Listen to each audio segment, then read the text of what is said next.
धरती का 71% हिस्सा समुद्र है और माना जा रहा है कि अब समुद्र की ही दावेदारी को लेकर दुनिया में लड़ाई होगी। चीन तो पहले से ही समुद्र पर अपनी दादागिरी दिखाता रहा है, जिसको रोकने के लिए कई देश सामने आ रहे हैं। लेकिन अब भारत भी इसमें पीछे नहीं है। भारत ने भी अपने समुद्र में अपनी सामरिक स्थिति मजबूत करने की तैयारी कर ली। पूरी जानकारी लेते हैं हमारे सहयोगी सुमित चौधरी से।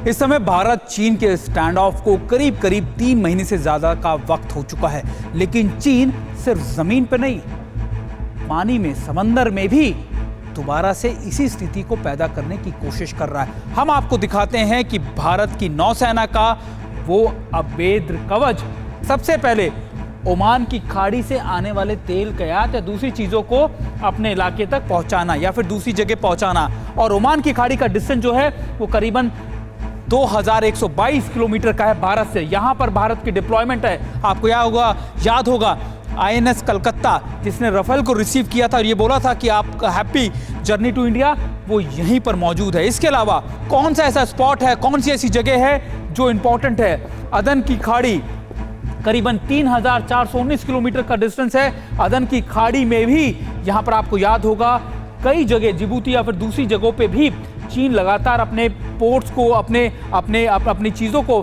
बनाता रहा है और यहाँ पर भी अपने पैर पसार रहा है। चीन का मकसद है कि भारत को अगर कभी घेरना हो तो ना सिर्फ यहाँ से घेरा जा सके, लेकिन भारत की डिप्लॉयमेंट यहाँ पर भी है। अगली जगह यानी साउथ डेप्थ ऑफ अंडमान जो है सबसे करीब है। और आपको ये भी चीज़ जानी होगी खासतौर पे मालदीव्स में भारत क्यों अपने मालदीव्स को मदद कर रहा है या फिर मालदीव्स के अंदर क्यों चीन की नज़र है। वो इसलिए क्योंकि साउथ डेप्थ ऑफ अंडमान या फिर सेंट्रल डेप्थ ऑफ अंडमान में चीन अपनी मजबूती और ज़्यादा करना चाहता है।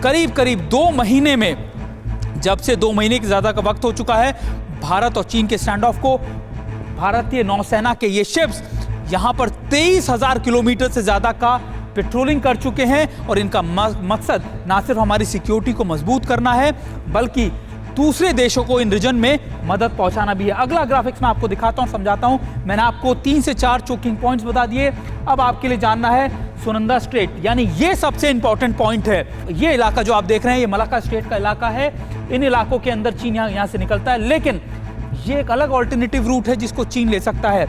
यहाँ पर भारत की डिप्लॉयमेंट पहले से है, लेकिन अब भारत ने इन इलाकों में और डिप्लॉयमेंट को मजबूत कर दिया है। और चीन जब अपना साजो सामान लेकर आएगा तो उसके लिए यहाँ से फिर नीचे जाना बहुत मुश्किल होगी, क्योंकि फिर उसको पूरा इलाका यहाँ से घूमते हुए नीचे से इस तरफ आना पड़ेगा। और अगर भारत ने ये चोकिंग पॉइंट्स पर चीन को चोक कर दिया या फिर उसको रोक दिया या फिर उसको मॉनिटर कर लिया या फिर उसकी पेट्रोलिंग को देख लिया, उसको सर्विलेंस पर डाला, तो ये चीन के लिए बहुत बड़ी दिक्कत है। भारत की ये कुछ सुरक्षा कवच है, या आप कह सकते हैं कि एक अभेद्य किले की तरह भारत ने ये डिप्लॉयमेंट की हुई है।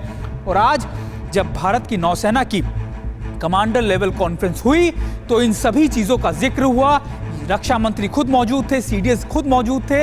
इन सभी चीज़ों को कि भारत आने वाले वक्त में कैसे इन चीज़ों को और मजबूत कर सकता है, क्या ज़रूरतें हैं और इन ज़रूरतों को आगे ले जाकर हमको किस तरीके से अपनी फॉरवर्ड प्लानिंग करनी है, इन सभी चीज़ों पे सिलसिलेवार तरीके से कई चर्चाएं हुई, कई विचार विमर्श हुआ और करीबन 3 दिन तक ये कमांडर कॉन्फ्रेंस चलेगी, जिसमें इन सभी पहलुओं पर बातचीत और उस पर फैसले लिए जा सकते हैं। न्यूज़ टॉप 9 रोज सुबह 7 बजे और शाम 7 बजे सिर्फ TV9 भारतवर्ष पर।